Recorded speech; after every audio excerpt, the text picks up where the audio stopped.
Sa iba pang balita, nagsagawa ngayon ang pagdinig ang Senate Blue Ribbon Committee kaugnay naman sa issue ng overpriced Makati Building 2. Pero tulad ng nakaraang mga pagdinig ng Senado, hindi rin sumipot ngayong araw si Vice Presidente Jejomar Binay. Ayon kay Senate Committee Chairman TG Ginggona, nasayang ang pagkakataon ni Binay na magpaliwanag sa mga issue ibinabato laban sa kanya.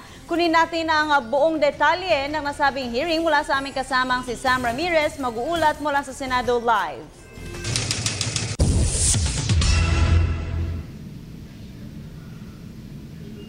Magandang hapon sa inyo, Habiba.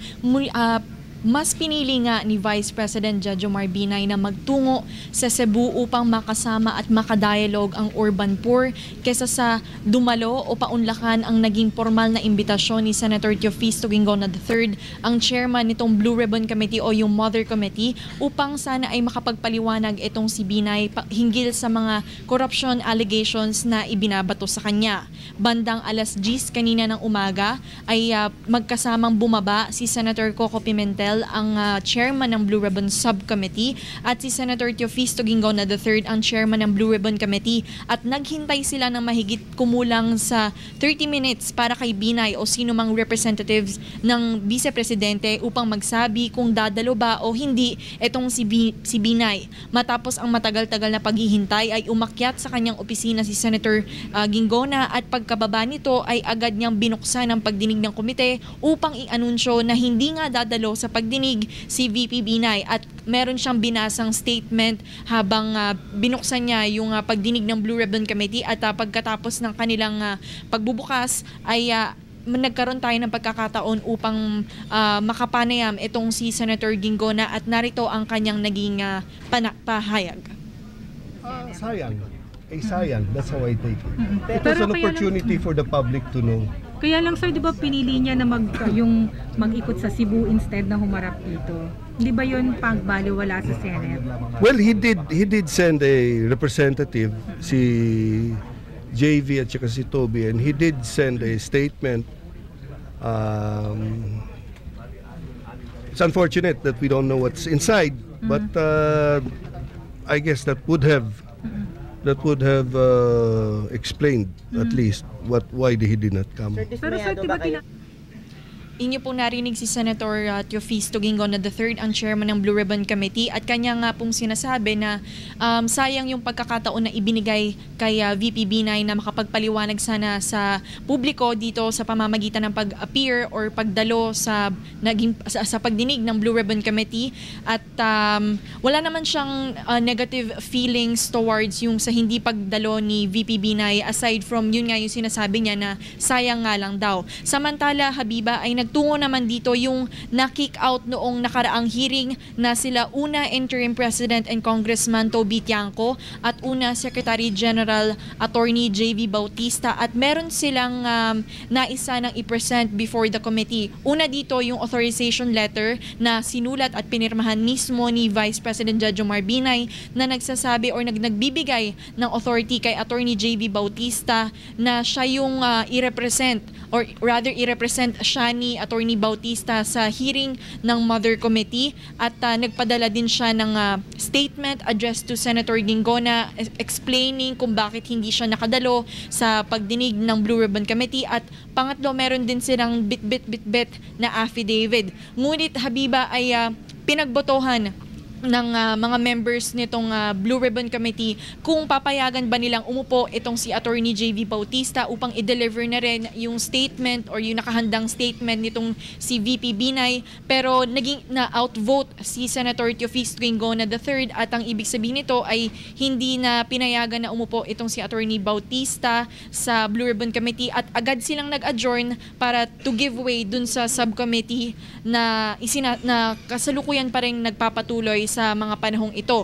At Habiba, kanina naman, since hindi na pagbigyan itong si Attorney Bautista at si Congressman Tiangco na humarap sa Blue Ribbon Committee, ay sa media na lamang sila humarap at ipiniliwanag nila sa atin kung bakit hindi nakadalo itong si VP Binay sa imbitasyon ng Blue Ribbon Committee. Narito at pakinggan natin ang kanilang pahayag. Last night, kagabi ho na kumbinsi si Vice President Binay doon sa aking appeal sa kanya. Hindi lang ako, no, ibang mga kasama natin, kasama na dito si Attorney JV. Openly naman, I was very vocal na hindi siya dapat mag-attend, no? But talagang gusto niya, pero kagabi nakumbinsi na siya na hindi siya attend. So, last night I received a call from the Vice President na yung iniwan kong position paper, nakita niya yung merits. At ang nagpalalali dito ay according dun sa mga kasama niya nung gabi is yung statement ni Senator Trillanes. Sabi ni Senator Trillanes, ito nakita ko, na-tweet na kasi ito kahapon ang nakasulat dito, let's say he attends, we will make sure he stays there, he sits there for at least 6 hours.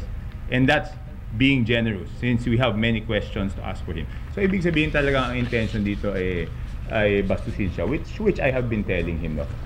The last time I spoke to the Vice President in person was on Tuesday night.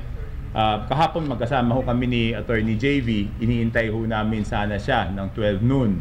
Kaya lang mukhang nagtagal yung cabinet hearing, umalis na ako and I just left my position paper, tapos yung affidavit at pagkatapos noon umalis na ako. At 9:30 nakatanggap ako ng tawag na finally na medyo nakita na niya at nag-agree siya na dapat hindi mag-attend. So supposedly the first thing we Ang tinig po at ang pahayag ni Congressman Toby Chanco na siyang interim president po para sa United Nationalist Alliance. So una na siyang political party naman po ni Vice President Binay. Samantala, Habiba, nagpapatuloy itong pagdinig ng Blue Ribbon Subcommittee at ang kasalukuyan nilang dinidiscuss o yung issue na kanilang tinatalakay dyan ay yung umano'y overpriced na Makati Science High School. Ngayon, Habiba, itong Makati Science High School ay ang nagpatayo din nito ay yung Hillmarks Construction Company na siyang nagpatayo din ng umano'y overpriced na Makati City Hall 2. Ito'y naumpisahang ipatayo noong 2007 kasabay pa rin ng Makati City Hall 2 at yung mga bidders o yung mga sumaling bidders para sa Makati Science High School ay yung mga bidders din na sumali doon sa Makati City Hall 2. So siguro maya-maya, Habiba, ibibigyan ko rin kayo ng update hinggil sa nangyayaring hearing nitong Blue Ribbon Subcommittee. At yan muna ang latest mula dito sa Senado para sa Telebisyon ng Bayan, Sam Ramirez. Alright, maraming salamat sa iyo, Sam.